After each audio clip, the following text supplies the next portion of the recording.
Very little sugar.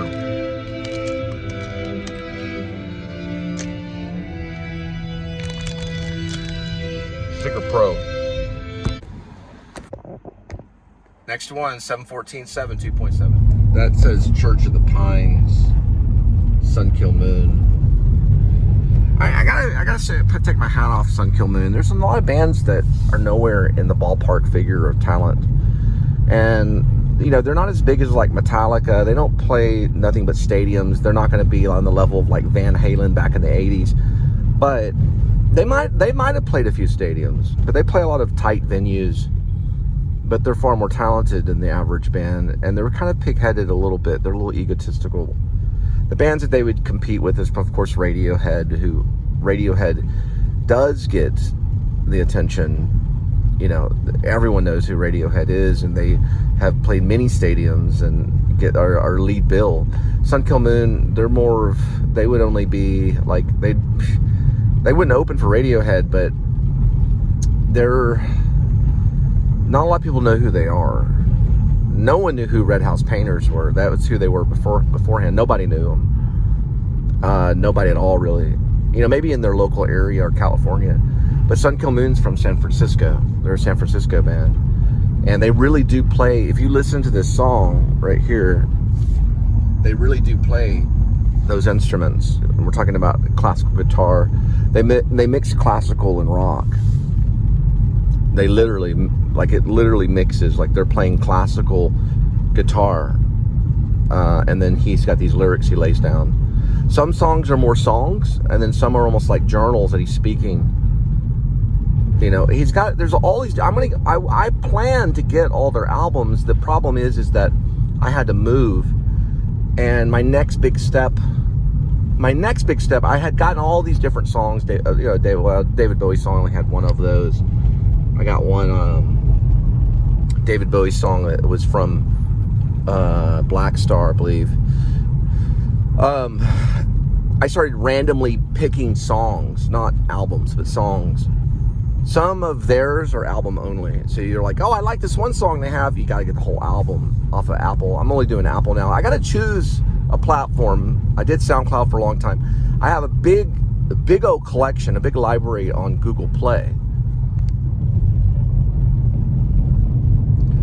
On Google Play, I had a big one, you know. I even had some soundtrack from the movie Drive that was on there, some Cure stuff.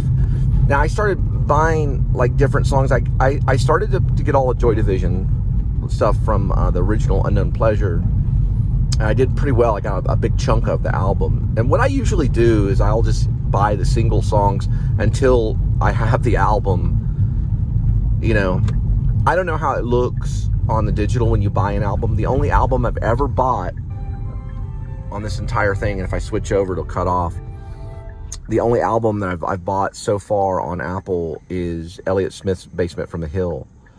I think that, yeah, that's the only album. Everything else has just been single songs. But my next big step was, okay, I have a little bit left over just to spend on music. And what I was doing was, I had a bank where you had to do 12 point of sale swipes. Oh, cut back on. Anyway, and you do the 12 point of sale swipes. And I would do 12 songs. So I'd buy 12 songs a month. So the swipes would be secured, and I would save $12. So I would spend $12 and then save $12. So I'll let you take a peek. This is the library. I have playlists. And we'll just do songs. And I got some of the band. And this is just some of them. There's the David Bowie. There's the album. That's what it looks like on an album digitally. That was an album that you just saw right there. It'll play in order if you do it in order. That's Elliott Smith's Basement on the Hill. It doesn't say Basement on the Hill. It just shows the songs only. But it's an album. And then there's Dreams, Fleetwood Mac. Just Woodstock and Transmission. I got Joy Division songs and things like that. And it just, you know, goes through. Guitar solos from Neil Young. There's Fast Car. Some Jesus stuff.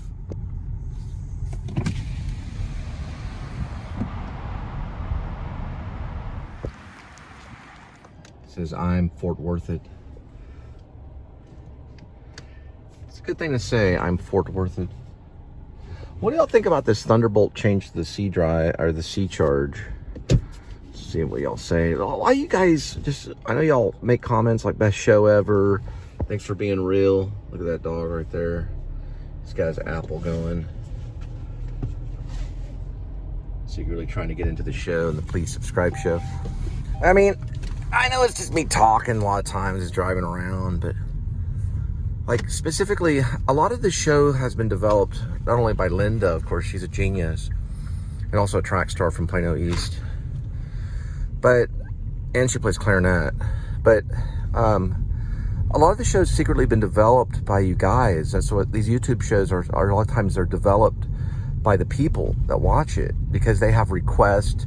They may say nice things, and that helps develop a show. Now, a long time ago, like I Love Lucy, or any type of show, the Dick Cavett show, you know, they don't have a lot of traveling. Wouldn't it be so cool if we got like Conan O'Brien? Now, we had Mario Capo. That's the only famous one. He's from Man Eats Wild, and he was on the show. He's famous. He's on Hulu. He goes out and hunts animals, and he cooks them and like eats them off a horn and stuff. He was on the show. And he actually paid to be on the show. Not a whole lot, very little. We're not talking like, it's like $20, but that was back in the DFW Horizon days. And like, you know, a lot of times you are, oh, that is the pizza place that I heard about. I wanted to show it to you guys. It won best pizza in Texas. Right there. It's competition right there. It's called Olivella's. They serve a lot of wine. It's basically pizza and wine. But supposedly, they had done very well. I don't know. Personally, my opinion is the pizza that we have, and I keep it a secret for my security. You'd be an idiot not to know where I'm at, but some people may not know, but I think it's some of the best pizza I've ever had. It's a New York style taste. I used to live in New York. This is Lucille's too, right here. They do lobster and seafood, all kinds of stuff. An actress friend of mine, this lady named Victoria, she worked there and would accidentally take home silverware all the time until it filled a drawer, because they leave silverware in their aprons all the time. And I don't know if she returned it on their doorstep or whatever, who does. But she worked there and was raising her young son, Zach, who's supposed to be a rock star. Anyway, there's a lot of them around Fort Worth. But actresses and pizza places and stages, theaters, and rock stars waiting to be rock stars. And there's some famous saxophone players that have come through here. Rumor is Bukowski came through here. I don't know if it's true. I heard it was, look at this right here. It says I was here. But like, this is the cultural district. I don't know about the Charles Bukowski thing. Probably not. He mostly hung out in California. But he could have been, you know, he could have came through here for something. Whoa, dang. This is all brick right here. So we got a 2-liter in there. We're going to remember by tying these together right here. Got more right there.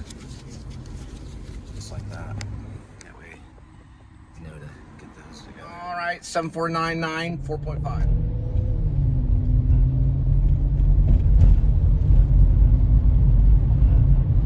I'm just going to leave it running for this whole shot right here. That's the old Fort Worth Independent School District Administration building, which has been relocated or maybe put online. I don't know. They do so much stuff online that they probably don't. I don't even know what the new building would look like. I have no idea. Make a comment. We're coming up on go-karts, but we are going to see the skyline and the Trinity River. It's a famous shot from the show right now. Here we go. First skyline. Real quick dip pan, almost like a zoom pan of the river. I don't know what you call that. Look at the wrist pan, and then we've got them stopping the go-karts. So, not too special. you're into the aesthetics, you know, put on some Christopher Nolan, watch some Batman, or, you know, there's a lot of just beautiful stuff you can watch without even the sound.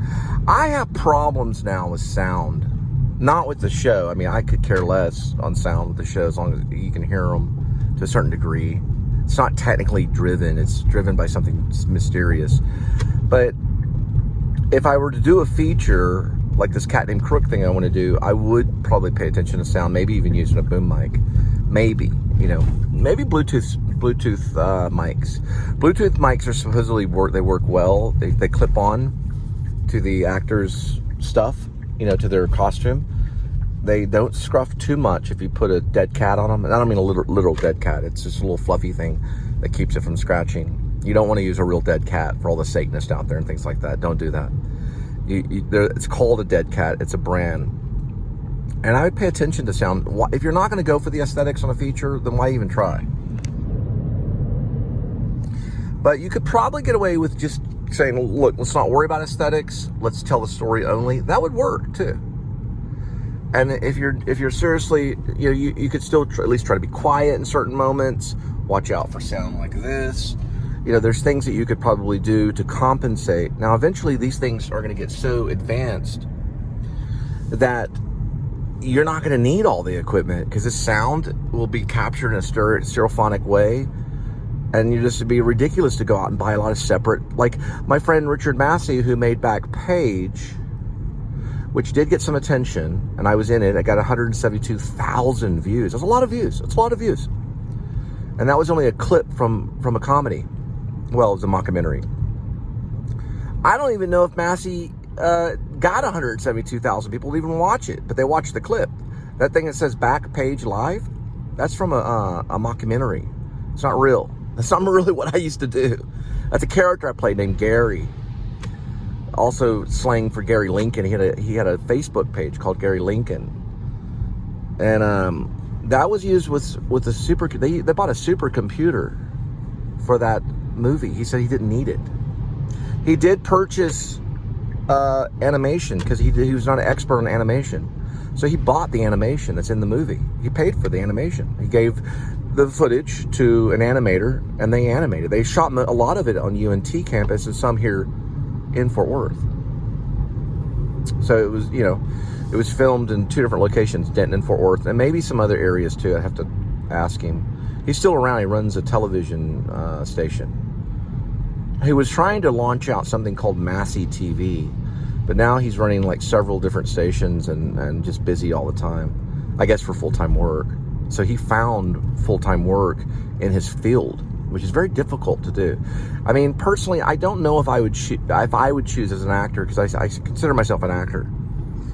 But I don't know if I would choose, like, for real. Like, if I got a film with John Cusack, as this is concerned, Jesus Can Be Trusted. If I got a film with John Cusack and we're like shoulder to shoulder the whole movie, everyone liked it, I don't know if I'd go back to the theater. And I made, like, let's say, I don't know. Let's say in the long run I made $50 million off the film or whatever. Let's just say that magically happened for some weird reason. I made like a lot of money off one film, because they usually only make like 25 million at the most.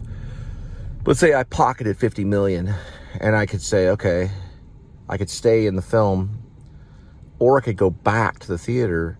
There might be a moment in my life where I'm like, let's put down the camera and the mic, go back into the theater. Let's get an acting group, turn those lights on, the smell of the theater. Let's do really good shows, because let me tell you, when you do a bad theater show, you want to quit it all. And that's, every actor knows that. When you do a bad stage production, it's the worst thing in the world. It's like throwing a party at a post office with elderly people and no one's even coherent. And you're waiting in line at the post office and there's elderly people going, that's a real nice shirt. You know, you do a show where elderly people like it, then you're drooling. I used to think about swallowing during a show. Like, how many times I could swallow.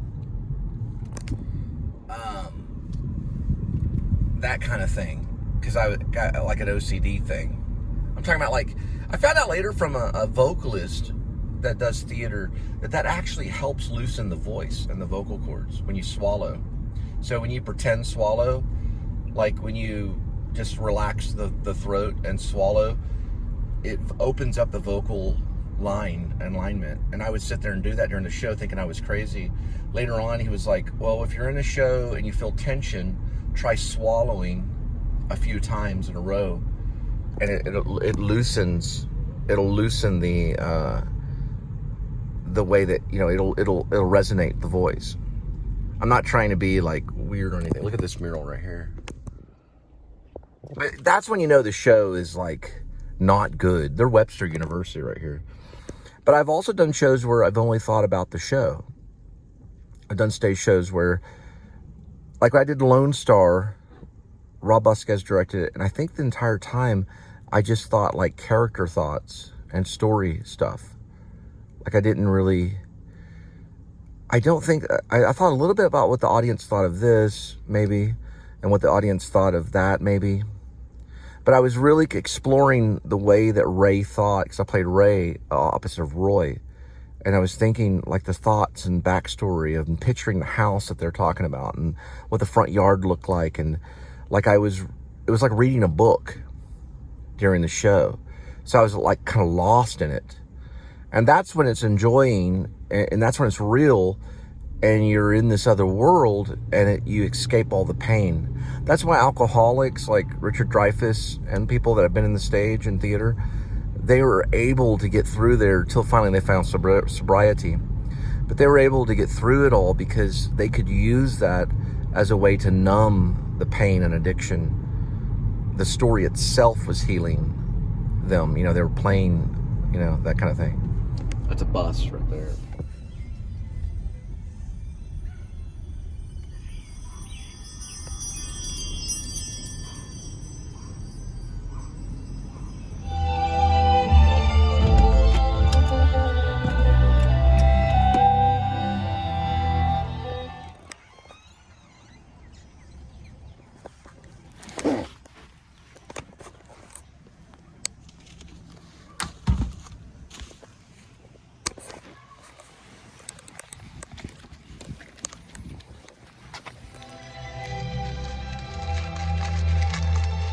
All right, next one, 807, 11, 5.2.